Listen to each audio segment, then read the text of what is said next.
saya ini 3 bulan ya saya buat untuk sowan-sowan. Jadi sarung itu kotor semua, akhirnya dikasih sarung. Lalu beberapa hari lagi saya mendengar nama seorang kiai. Kiai ini unik. Semua kok berani membahas bahwa kiai ini keramatnya banyak, keanehannya banyak. Beliau sudah tua. Wah, gak banyak omong saya. Tak cari alamatnya. Sampai 3 hari saya mencari. 3 hari mencari gak nemu alamatnya. Pondoknya gak besar. Begitu ketemu, beliau gak bisa nemuin. Karena sangat tua. Umurnya 90 lebih. Terus gimana cara sowan? Saya ke santrinya. Mungkin nanti habis ngaji biasanya. Biasanya tamu-tamu kalau habis ngaji itu langsung sowan. Oh gitu. Kapan ngaji? Ya nanti ini sebentar lagi jam 9 pagi. Oh alhamdulillah sekarang masih jam 8. Mandi-mandi dulu. Akhirnya di musola depan rumah kecil. Santrinya mungkin ada 14 atau 15 santri. Saya juga ikut duduk di situ. Lalu lama menunggu, kira-kira jam 9 lebih ada orang tua, rambutnya itu sudah putih hitam, digandeng 2 pemuda. Matanya ini, hitamnya ini sudah nggak ada, sudah hampir nggak ada. Karena apa istilahnya? Buta. Digandeng dengan 2 pemuda menuju ke musola. Kiai itu datang semuanya pakai gini. Saya juga gini. Tak kira kiainya tadi masih nggak seberapa tua, ternyata sudah tua. Akhirnya waktu ngaji saya yang bingung. Gitu bacanya itu. Gitu bacanya.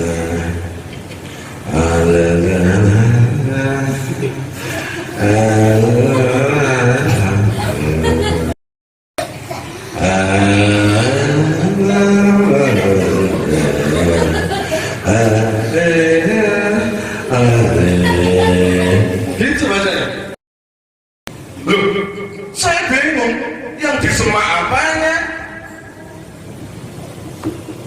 Tapi ada yang membuat saya heran. Loh, santri-santri kok ngesai? Wah aneh. Gini santri.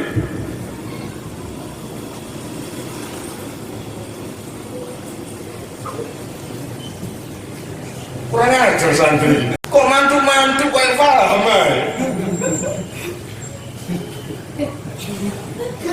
ketika yainya lagi menerangkan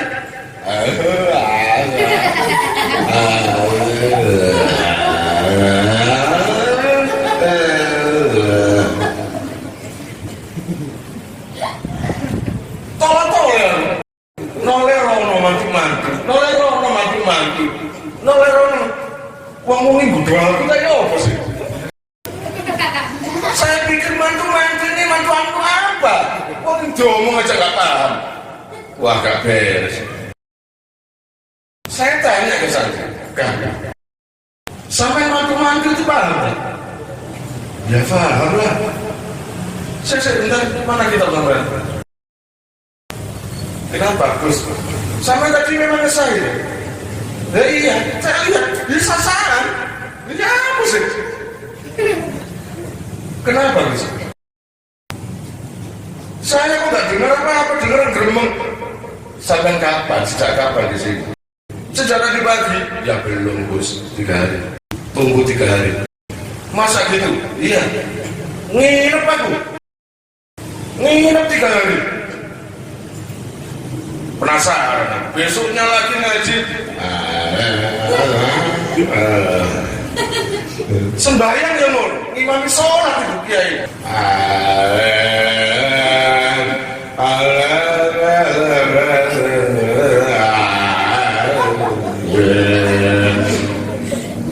Amin. Ya apa sih ngomong gitu?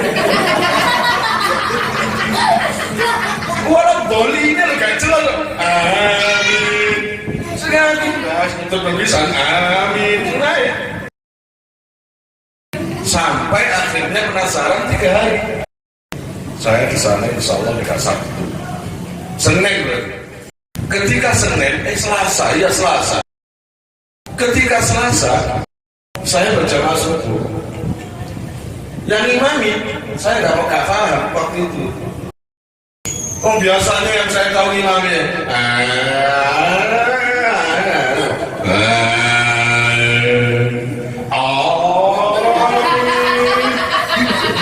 Akhirnya saya berjamaah subuh. Allahu Akbar, saya kira oh ini loh anaknya paling ini.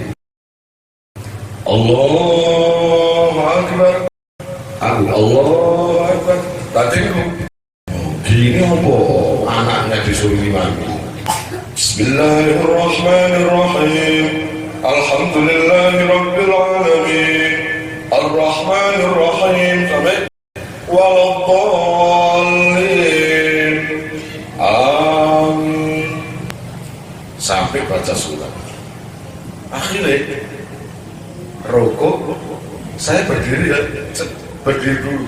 Penasaran, siapa sih dipanggil? Allah sami Allah liman hamidah. Aku sekarang gitu. Koyok kiai iku. Iya, soalnya kan nggak terono nanti kan. Nah, turun. Bismillahirrahmanirrahim. Koyok kiai iku. Tak bentuk anu penasaran. Waktu assalamualaikum warahmatullahi. Assalamualaikum warahmatullahi. Oh penasaran. Mas subuh. Allahumma sholli salaman. Temenan, kiri kok temenan. Loh, kok gak ngerti mana? Penasaran ya? Beknya aku waktu ngimpi. Akhirnya jam 09.00 ngaji, Masya Allah. Hafal lagi, tapi ada ngaji ini waktu tafsir.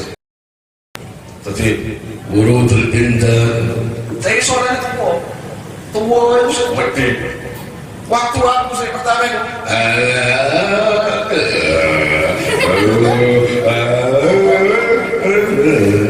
santai. Ternyata wurudul indah minallahi ta'ala ala abdi bihasabil isti'adah. Ya, diterangkan. Jadi ini otak gini. Wah luar biasa. Ternyata seorang kiai yang mumpuni ya seperti itu. Akhirnya saya seorang dulu ngomong dulu apa Sanjung Surabaya terus nggih sama pun bilang dinten lagi nggih wonten apa terus salah aku ya wong tua kes gak koyo wong tuwek blas gak urut blas seteges wonten apa terus tabarukan yai sebatas di kawula diparingi ilmu ingkang barokah saking Allah insyaallah Gus insyaallah Gus sing kedua nggih Gus nggih yai tahu kelebihannya kiai saya tunjukkan kelebihannya kiai itu sampai terkenal di mana-mana. Kalau dia belajar kitab ini Hikam atau Fathul Mu'in atau Fathul Qorib terus ada yang nggak paham ini maksudnya apa sih? Bingung langsung dia tutup kitab. Katakanlah jika ditutup kitab itu dia Fatihah Al-Fatihah ila hadratin Nabi Mustafa Muhammad sallallahu alaihi wasallam terus Fatihah pengarang kitab itu atau ila sekandari lalu Fatihah. Setelah Fatihah selesai ada tamu. Assalamualaikum. Waalaikumsalam. Siapa namanya? Pengarang kitab sendiri yang datang. Kalau yang di Fatihah tadi yang ngarang kitab Fathul Qorib Abil Qasim, maka beliau sendiri yang datang. Kalau ini Ahmad As-Sakandari atau Ila Sakandari, langsung assalamualaikum. Waalaikumsalam. Sopan. Nyapa toh. Berarti kenapa sih? Ada apa? Ini loh, panjenengan ketika menulis kitab ini maksudnya apa? Oh ini toh. Ini loh maksudnya. Gini. Saya nulis ini, maksudnya ini. Gimana coba? Bisa nggak orang yang seperti kita seperti itu? Kakek maksiat, kakek model, kakek cowok wawawa gimana? Sekarang ngarai soal munawawan. Itu loh orang istimewa. Bang, itu orang istimewa yang patut kita ala barokah. Nah, setelah saya soal dari kiai itu tadi, apa yang terjadi? Saya kembali ke pondok. Dapat 3 hari ada pengumuman. Assalamualaikum warahmatullahi wabarakatuh. Waalaikumsalam. Inna lillahi wa inna ilaihi raji'un. Balik itu. Inna lillahi wa inna ilaihi raji'un. Romo kian tilan dunya.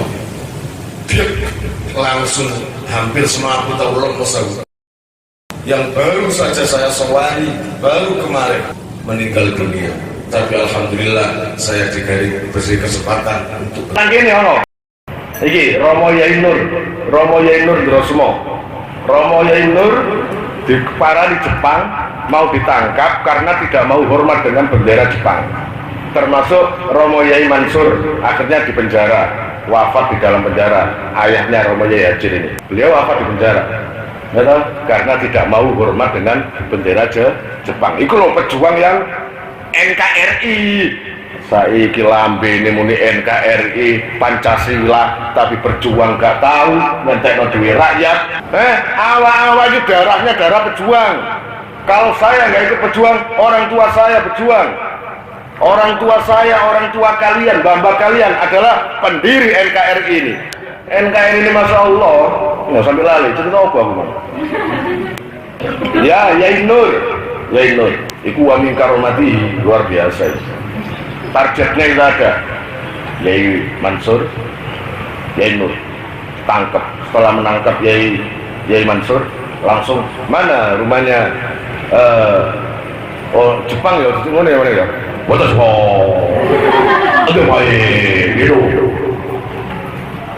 Untuk main Yai Nur. Oh sana, ditutup no. Lah santri-santri Yai jenengan dibatasi Jepang. Sopo? Jenengan Yai ini kalau meriki, ya sono. Oh, Yai Nur ngeleset nang kamar. Gak wedi ngeleset. Si jenenge bojone, ya apa sih pernah doleki Jepang iki kalau. Pernah nang nyingkir kono nyelametno. Lah bolo Bu. Ya toh? Tak serana nang Gusti Allah. Temenan. Istirahat di kamar. Jepang, gedor-gedor. Assalamualaikum. Masa ngono? Assalamualaikum. Akhirnya mana Kiai Nur? Santri gak ada yang berani ngaku. Kewaplah dari Belanda. Di Jepang. Langsung maksa mlebu. Begitu masuk di kamar Kiai Nur, apa yang terlihat? Di situ ada bayi. Jadi Romo Yai Nur jadi bayi. Ada? Gak ada. Tadi masuk di situ katanya, iya itu ada bayi. Tapi itu Yai Nur. Jadi Yai Nur di situ Belanda tenggeng kabeh motone konslet uteke kabeh dan diketok bayi. Wow, enggak ada. Enggak sih ketangkep. Wong ketok bayi. Masa bayi digono penjara? Enggak ada. Sama dengan Sayyid Iskandar bin Ali Akbar Basaiban, Sultan Bungkul. Ingeten di Puaran di Belanda, ya. Ada kabar besok Belanda akan datang ke sini, terus semua. Sayyid Iskandar di mana? Dihubengi, terus semua ini. Sambil baca-baca wirid. Besoknya apa? Bulan teh Belanda. Mau dong, terus semua, kanan ini tadi sudah ke kanan 100 kali, tapi nggak ada itu terus semua. Yang ada cuma kali dan pecoreng. Kan terus pecoreng juga boleh. God Ya. Ndros semua ada, tapi yang terlihat adalah kali dan peceren, hilang sudah. Mulanya jadi gak percaya wirid-wirid. Ya enggak, hizib kabeh baca gitu. Termasuk Sayyid Ali Akbar, sumurnya masih ada di Ndrosmo, tapi ditutup permanen. Gara-gara apa? Tahun 69 perempuan-perempuan Ndrosmo nyeimas tahu beda di PT, ngubah PT, ngadusi PT, ngubah itu no. Mandiin ayam, nok pepaya, nyuci pepaya. Jadi ono sing nyuci pepaya, ada yang nyuci, mandiin ayam. Setelah dimandiin di sumurnya Sayyid Ali Akbar tadi, disembelih gak mempan. Kemudian pepaya juga gitu, habis disiram dengan dicuci di air sumur itu, diuyak-uyak gak kena-kena, nggak bisa. Akhirnya pemuda-pemuda Ndrosmo seneng, banyak yang minum digawe tawuran. Oh, sampai heboh dulu tahun 69 hampir 70, masa-masa seneng tawuran Ndrosmo. Gak pernah kalah, dibacok kau apa-apa, ditembak kau apa-apa. Akhirnya khawatir kiai-kiai sepuh, akhirnya ditutup permanen. Dulunya itu siapa yang punya? Sayyid Ali Akbar, ayah daripada Sayyid Ali Asghar. Beliau itu suka baca wirid-wirid lalu dirudahkan ke sumber itu. Setiap ada pejuang, para santri disuruh ikut berjuang. Ayo berjuang, ngaji play dhisik, berjuang. Gitu. Ngomong ngaji kok tengah-tengah dakor babul kalami. Oh, ketembak batumu. Terus ini gak butuh babul kalami. Bawa enggak? Gak butuh babul kalami. Ayo minum kabeh. Mari ngombe ya kabeh. Mulane mondok nang Ndrosmo muga-muga ya oleh barokah ilmu, ya oleh barokah saudara. Segoropuro makamnya siapa itu? Sayyid Arif Segoropuro, kakak daripada Sayyid Sulaiman. Kalian sudah pernah kan ajak sana? Kalian sudah pernah ajak sana. Dan di dekat Segoropuro itu mungkin berapa kilo ada makamnya Mbah Soleh. Mbah Soleh Semendi. Dekat situ ada makamnya Sayyid Soleh Semendi. Sayyid Soleh itu ada yang mengatakan putra daripada Syarif Hidayatullah, ada yang mengatakan cucu daripada Syarif Hidayatullah, Sunan Cirebon, Sunan Gunung Jati. Tapi saya cenderung ke cucu Syarif Hidayatullah. Jadi Syarif Hidayatullah punya anak namanya Hasanuddin, pahlawan nasional. Hasanuddin punya anak dua yang saya kenal, yaitu Soleh Semendi dan Khadijah Syarifah Jeni, yaitu ibunda Sayyid Sulaiman Mojo Agung. Berarti misanan. Suatu ketika Kiai Soleh Semendi berkunjung dengan putranya Sayyid Arif, yaitu Buyut Fatah, Sayyid Fatah. Peninggalannya di Ndrosmo ada musola itu nanti lagi saya kan. Buyut Fatah, kalau saya panggil Buyut Fatah, keturunan di Ndrosmo ini banyak. Itu anak daripada Sayyid Arif Segoropuro. Sedang pantas kan kalau dulu itu saling silaturahmi gitu ya. Saling silaturahmi. Oh iya, sebelumnya selamat datang buat para penghuni YouTube ya.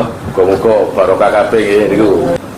Buyut Soleh, Sayyid Soleh silaturahmi ke Buyut Fatah. Akhirnya Buyut Fatah dipersilakan di balai. Habis ngobrol-ngobrol, lalu manggil santrinya, Mbak Fatah, Kang, endi suguhane? Iya yai. Dikasih suguhan berupa apa? Buah semangka. Uniknya buah semangkanya itu masih belum dikupas, dibawa di nampan gitu. Di sampingnya ada pisau. Monggo yai. Monggo yai. Yang namanya Mbah Soleh mau apa Fatah itu? Wong niat nyuguhi kok gak tinggal makan biar enak. Sama saya kok gini. Monggo Yai, Bapak tak, monggo Yai. Gak tak pangan kepingin. Tak pangan ngoncei. Ya, kalau saya nggak makan pingin. Kalau kalau menguliti, mosok aku nguliti di depan ponakan. Mestinya ponakan itu yang menguliti, mengupas agar tinggal enaknya. Ya enggak, Buyut Fatah juga diem aja. Jadi ngobrol semangka mak berdunduk ngepingin ngono. Monggo lo Yai, monggo. Oh iya, ngobrol lagi. Tapi ngobrol, monggo lo Yai, monggo. Oh iya gampang. Ngobrol lagi. Kayak mang Mbak Soleh minum air putih tok sampai kelampokan. Glek-glek. Kepuingin ada manis-manisnya dikit, yaitu semangka. Monggo lo Yai, monggo. Akhirnya ya sudah, kalau gitu saya masuk aja ya, biar sampean bebas untuk menguliti semangka. Masuk ya, namanya Buyut Fatah tadi. Masuk, tapi diintip. Gitu diintip. Sing Mbak Soleh sepi, pisau diambil, semangka diiris. Saya dilihat lagi. Sret. Kok gak tutup sih? Nggak bisa. Semongko itu doyo. Semangkanya sakti. Akhirnya kepegel. Pisau aslinya kan gini. Lalu gini. Terus pisaunya sampai bengkong. Buyut Fatah di rumah ngikik. Sudah tua mainan semangka.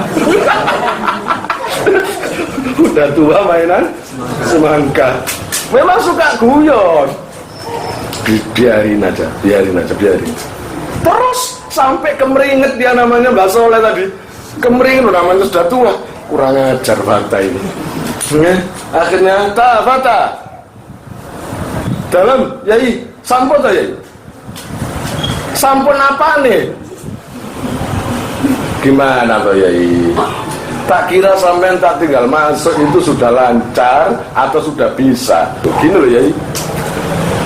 Terus enak. Dibukakan. Monggo. Jengkel hati Mbak Soleh itu. Kurang ajar, aku digodain sama Fatah ya. Pulang, dapat 1 minggu gantian. Saya mau membalas silaturahmi. Akhirnya membalas silaturahmi ke Semendi, ke rumahnya Buyut Soleh. Ya gitu. Wah, Fatah, monggo. Dipersilahkan ngobrol. Sama kalau dulu semangka, ini tinggal. Mana? Suguhannya mana? Santri sudah siap, pepaya. Tadi semangka, kemarin semangka, sekarang pepaya. Di belakangnya ada pisaunya juga. Terus ditambahi gergaji. Kalau dulu kan cuma pisau, ini lengkap. Ada pisau dan gergaji. Ayolah Fatah, ayo jangan malu-malu. Ayo. Seorang pemuda harus giat. Pepaya ini sangat bagus buat kesehatan. Iya Kiai, saya paham. Ayolah. Mau ngobrol, udah gak usah banyak ngobrol. Mending ngobrol sambil makan pepaya. Oh, maknyus itu enak itu. Monggo sing durung subscribe, di-subscribe rumiyin nggih. Matur suwun. Yang namanya Buyut Fatah pasti ada apa-apa ini. Wong dulu itu saya cuma pisau, sekarang kok ada gergajinya juga. Kira-kira. Oh iya. Saya masuk tak? Enggak, sini aja. Wah, kalau kemarin kan masuk. Saya masuk tak? Katanya Mbak Soleh. Saya masuk tak? Biar sampean bebas. Enggak, di sini aja ya. Saya cuma sebentar kok, nguliti ini aja kok. Saya sudah biasa nguliti pepaya di rumah. Kemarin itu, saya itu waktu dapat pepaya kayak gini juga. Kok pancet. Kayak gini juga, sama. Malah agak besar, warnanya juga baik. Kok tetap? Wah, dibalas sampai gitu. Kenapa? Sulit ya? Itu loh ada gergaji. Ya, tak coba ya. Gak mempan. Akhirnya kata Mbak Soleh, alah fata pemuda kok nyerah gitu. Dan nyerah gak? Ya wes ya. Sini ya, sini. Papaya ditaruh di meja. Gini loh Fata. Bismillahirrahmanirrahim. Ayo mari, ayo monggo. Mana tetap gitu loh. Oh iya belum saya iris. Coba diiris ya. Diiris. Seret. Bisa. Di dalamnya itu sudah irisan. Tinggal enak kotak-kotak gitu. Wah, balas ini kalah gimana. Jadi buyut Fata ambil buyut Soleh. Pun itu kisah yang sampai sekarang melegenda, guyonan antara buyut Fata dan buyut Soleh. Sewaktu ketika Sayyid Alil Arif Segoropuro menyuruh anaknya buyut Fata untuk datang ke Sidosermo, karena di Sidosermo ini adalah tempat ponakannya, yaitu Sayyid Ali Akbar. Sayyid Ali Akbar putra dari Sayyid Sulaiman. Fata putra daripada Sayyid Arif Segoropuro. Sayyid Arif kakaknya Sayyid Sulaiman. Berarti apa? Saudara terus punya anak. Itu namanya apa? Misanan tak? Ya, misanan, sepupu. Nah, ditanya, Fata, kamu besok ke Ndrosemo ya? Ya, akhirnya disangoni kayu. Fata, kamu kalau ke sana itu bawa ya pohon itu. Nah, pohon itu bawa. Akhirnya suruh santri motong pohon jati tinggi, potong oleh santri. Setelah dipotong masih panjang. Ini Fata, kamu bawa pohon ini besok ke Ndrosemo, berikan sama adikmu Ali Akbar. Iya Bu ya. Itu. Akhirnya pohon tadi apa? Dibawa ke Ndrosemo. Ketika dibawa oleh geledekan sama santri-santri, di tengah jalan ada cegatan Belanda. Otomatis kan nggak bisa membawa kayu besar gitu. Sampai sekarang musolanya ada, sampai lihat di musola Mas Agus itu punya, itu peninggalan buyut Fata itu, kayunya itu. Nah, saya lanjut sekarang. Dari menuju ke Surabaya ada pos yang dihadang oleh Belanda, yang mana sangat jengkel dengan orang-orang yang melawan melawan Belanda. Pasti nggak bisa lewat. Wah, ini kalau saya terus nggak akan bisa. Dan pohon ini besar ya, kan bawa santri untuk ngeledek kayu itu tadi. Bingung Mbak Fata itu. Wah, ini harus saya terus. Tapi kalau saya lewat situ pasti ditangkap. Nah, di karomatihi akhirnya kayu itu dikecilin, disai ambil Mbak Fata. Paham? Koyok Sayyid Sulaiman Mojo Agung ketika mau dipanggil ke Mataram, mampir ke Mojo Agung sambil membawa dokar, dan dokar disai. Ya apa cara ngecai dokar? Ya wallahu itu jenenge karomah. Kayu tadi juga sama disai. Buyut Fata habis ngesai ini tadi kayu, langsung lewat kemana?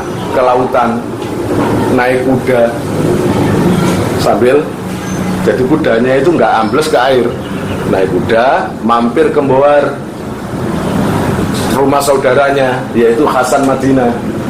Makanya di Hasan Madinah di Mboar itu ada makam kakak Sayyid Fata, namanya Hasan Madinah. Kang, aku disuruh ayah, suruh apa deh? Aku disuruh ngantarin kayu ini loh ke Ndrosemo, ke rumah adik Ali Akbar. Ya aku ikut, katanya Hasan Madinah. Aku ikut, kangen aku. Nah, ayo Kang, tapi ada banyak Belanda ya Kang. Lah iya, kamu tak bonceng tak? Enggak wes, aku naik kuda ya. Gitu. Akhirnya buyut Fata lewat di atas laut dengan menunggang kuda. Merasa disaingi oleh adiknya Hasan Madinah tadi, ya mau kan padahal gak iso ae. Kayak kamu sendiri ae, sama-sama putranya Kiai Arif rek. Situ puasa, saya juga puasa. Nah ibaratnya ngono, dongdeng pada dongdengi. Lah iya, kamu nggak mau tak gonceng? Enggak. Ayo mumpung, ini loh, di atas lautan gitu. Lo bisa? Gitu aja. Siapa yang nggak bisa kan? Langsung yang namanya Hasan Madinah tadi mengambil satu daun besar, daun jati, ditaruh di air, ditunggangi. Ayo jalan. Dengan pakai. Jadi jalan pohon itu, daun itu. Pinter wong iki. Jadi pada pinter ini. Langsung balapan, mampir sampai ke Surabaya, mampir di pamannya, yaitu Kiai Bakir. Kiai Bakir Ngeluran. Mbak Bakir itu dulu pernah dikenal dengan Sunan Intip. Apa Intip itu? Intip itu apa sih? Sego. Mbak Bakir itu lucu, Pak Rahim. Satu-satunya kiai yang doyan mangan. Ngeliwet tau uripe. Nek gak mangan ngliwet, mangan ngliwet turu, mangan ngliwet turu. Wah, iku kadung doyan mangan ngoten. Akhirnya dua saudara tadi, Fatah dan Hasan Madinah, mampir ke Ngeluran. Tempatnya siapa? Kiai Bakir bin Sulaiman. Jadi Mbak Bakir niku adik Sayyid Ali Akbar. Paham? Berarti nopo jenenge paman itu dipanggil paman. Mampir di situ. Di situ mampir terjadi perang yang namanya Mbak Bakir itu ketika orang-orang banyak yang bingung karena perang. Dah nggak usah bingung, ikut aku sini. Ikut apa? Ngeliwet. Ikut ngeliwet. Jadi ketika ngeliwet sudah selesai, ya, yang namanya intipnya itu diambil. Terus Mbak Bakir itu intipnya itu dibulut-bulutin. Jadi nasinya habis dipakan, intipnya dibulut-bulutin. Ada yang punya stip, orang sing duwe stip ketapel. Ayo itu stip.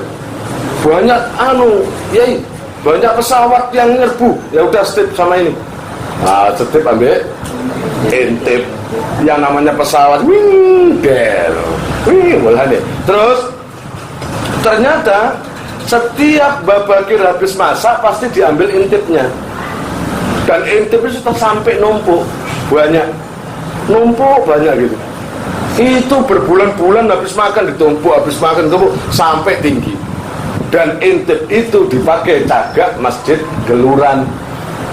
Sekarang itu intip di dalam cagak. Jadi kayak Sunan Ampel itu, yang dulu peninggalan Sunan Kalijogo itu, yang ada apa itu? Tatal ya. Kan masih ada sekarang ya. Tatal itu ya. Intip itu juga masih ada sebenarnya, tapi dibungkus dengan keramik sudah sekarang. Kekuatan itu, paham? Sayyid Bakir orang yang memang suka makan, tapi no kadung tirakat. Hebatnya sekali nggak makan, ya nggak makan. Sampai 1 bulan juga nggak makan. Sekali makan, deboyan. Tapi kalau tirakat, jadi nandingi. Nah ibaratnya gitu, jadi nandingi. Sekali tirakat, sekali males. Tapi dayanya Masya Allah. Ngerti nggak? Sewaktu ketika Kiai Khalil Nawawi ditanya, ini yang ditanya Kiai Khalil Nawawi, orang yang banyak keramatnya itu. Kiai, ada nggak wali perempuan? Ada nggak wali perempuan? Ada. Saya rapi. Siapa Kiai? Lah itu ibunya Radula. Radula kodamik bendera Abdullah Ashol. Jadi Ralilur adalah cicitnya Syekhona Khalil, ya. Jadi ibunya Ralilur ini sudah wali dari dulu.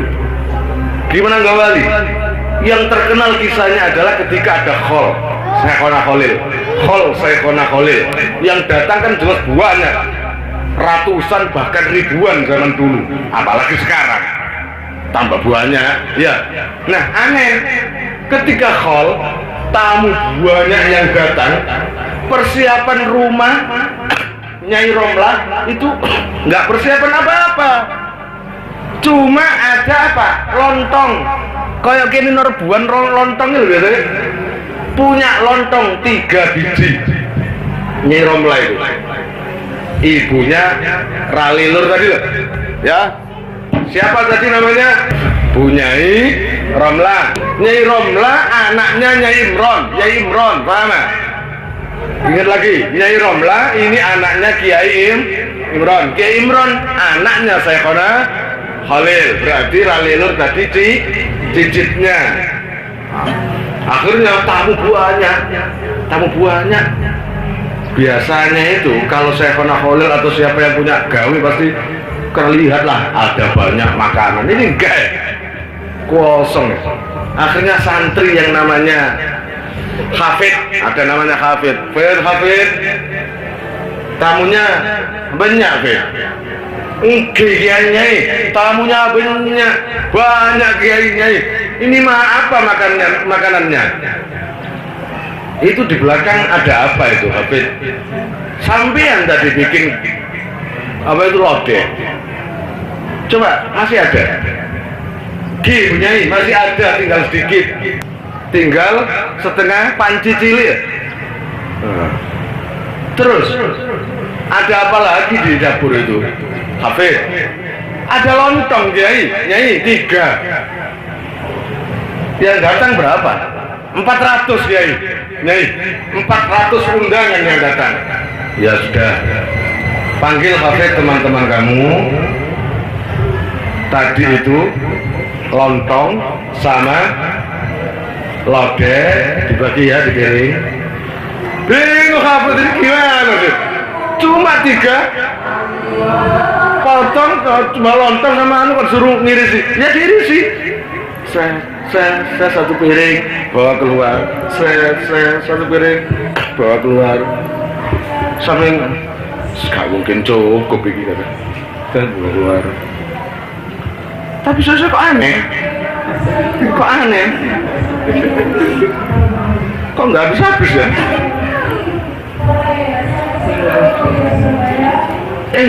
Lodehnya gimana? Ini masih banyak.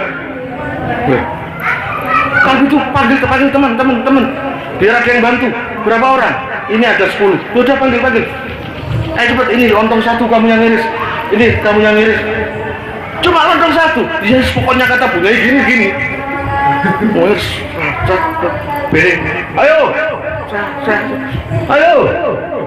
Sing ora iku.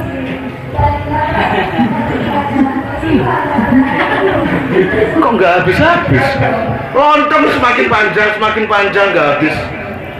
400 tamu sudah kebagian semua. Lalu sisanya masih ada. Berikut dengan lodeh. Dan ini juga terjadi dengan buyut sini, Bu Nyai Kia yang punya pondok pesantren bawah ini. Bu Nyai Kia dulu namanya Ruqayyah kalau nggak salah. Itu mbahnya Bu Nyai Laila. Itu juga gitu. Dulu itu zaman penjajahan, kalau Bu Nyai Kia yang ngaji nggak pakai speaker, laki-laki mulai nginden beratang sampai datang semua ke sini. Bu Nyai Kia nggak pakai speaker, tapi suaranya terdengar ke sana kemari. Ya, Bu Nyai. Lalu beliau itu enak. Kalau saya kemisan atau rebuan biasanya godok lontong atau bikin nasi kuning ya. Itu enggak. Bu Nyai Kia sendiri itu bawa lepek. Isinya nasi 1 lepek. Lalu ada ikan. Kalau habis ngaji nyuruh santrinya, Kang, oke ditum lagi. Coba gimana? Coba orang-orangnya nggak tahu. Nyai gimana ya? Orang yang ngaji sebanyak gitu kasih 1 lepek dengan tempe, 1 lepek dengan tahu dengan kuah. Tapi sama yang tadi kejadian. Begitu nasi diciduk sama piring, sampai pegel, noleh pegel. Sampai tolong ini. Yang namanya nasi nggak makin habis tapi makin banyak, makin banyak, makin banyak. Tempe juga gitu. Begini kan, kok terus? Lah, itu namanya apa? Karomah. Keluar dari siapa? Orang yang senantiasa to'at. Itu wali perempuan. Ada lagi wali perempuan. Ya buyutnya Mas Kasila ini. Namanya Mas Nafi, Nyai Nafi, Nyai Nafisa. Makanya namanya tak tafaulkan ke anak saya Bu Nyai Nafisa. Itu dulu sama. Kalau sudah jam 9 pagi, Bu Nyai Nafisa itu pakai ruku. Sholat duha, tapi sholatnya gak nang langgar, gak nang musola, gak nang pawon, gak nang jeding, gak nang ngendi, tapi masuk di sungai. Jadi sholatnya itu di dalam sungai, persis apa yang dilakukan seperti ralilur. Paham? Ralilur itu ono wong golek iwak jaring oleh ralilur. Cek abotik yo. Ya, kok cek abotik? Karena apa? Di rumah nggak ada ikan, anak sama minta ikan, dia nggak punya uang. Akhirnya sumpah.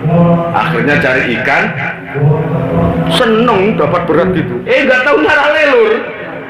Ikannya nggak dapat ikan, tapi ganti lalelur lagi melungker gitu. Allah, Allah. Sambil nyanyi kok. Seneng kan nyanyi, lalelur dalam kondisi apa yang masih nyanyi? Coba ciptaannya yang paling terkenal. Apakah salah dosaku? Kini kau tinggalkan aku. Itu lagu terkenalnya sampai sekarang. Sampai sekarang dilakukan siapapun itu. Ya, nah, ralilur zikir Allah, Allah. Kawani. Gak berani terus. Karena apa? Setiap ada orang yang nyebrang pasti belok. Pak, kenapa belok? Gak berani. Loh, kenapa gak berani? Ada Mas Nyai Nafisa. Siapa Pak? Bu Nyai Nafisa. Di mana? Tola-tole wonge. Di mana? Lah wonge. Mana Pak? Mana? Ternyata di dalam air itu Bu Nyai Nafisa lagi sujud. Loh Pak, putih-putih itu apa? Yaitu Bu Nyai Nafisa. Setiap harinya ya di situ. Paham? Setiap harinya ya di situ. Nah, itu namanya apa? Karomah. Keluar dari siapa? Orang-orang yang ya, itu loh orang-orang yang senantiasa taat kepada Allah, ya. Ralilur itu orangnya jazab, senengannya joget-joget, ya. Sekali-sekali ada namanya Husain, punya hajat,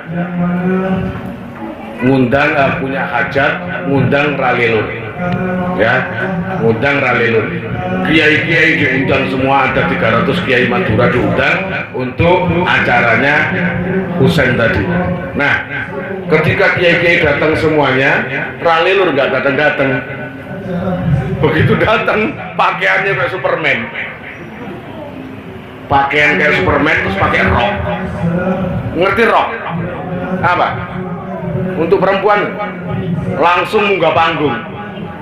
Setelah munggah panggung, sandiwaraan. Pergi, jangan. Dijawab dewe, jangan dewe. Pergi kamu telah mendustai aku. Maafkan aku nggak bersalah. Tidak bisa, lo bisa. Kakek, pergi kan abang? Bahasa Madura. Pergi, pokoknya sandiwaraan, diomongan sendiri, dijawab sendiri, joget-joget sendiri. Sedangkan kiai-kiai 300 yang hadir tadi nggak berani ketawa. Padahal dilucu-lucu negawannya. Ya wedi sungkan.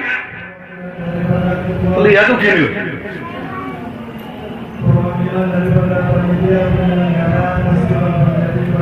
Oh, namanya ralilur, cicitnya orang yang besar, ya.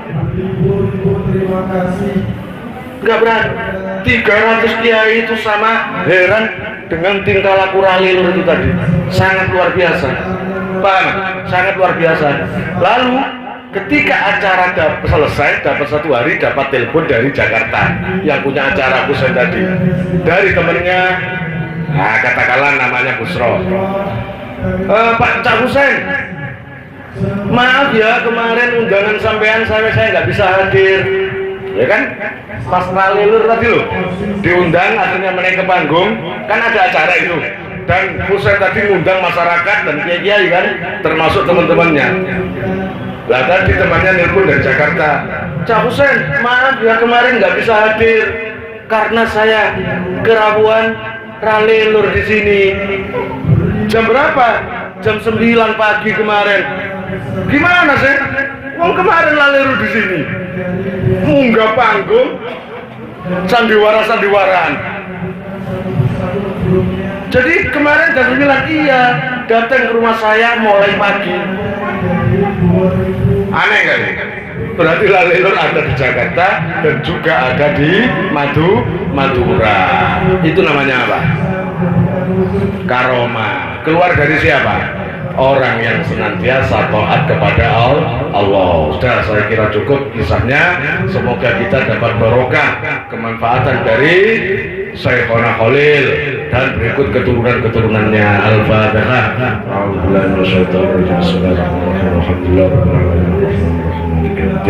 Iyyaka na'budu wa iyyaka nasta'in ihdinas siratal mustaqim siratal ladzina an'amta 'alaihim ghairil maghdubi 'alaihim. Wallahu a'lam.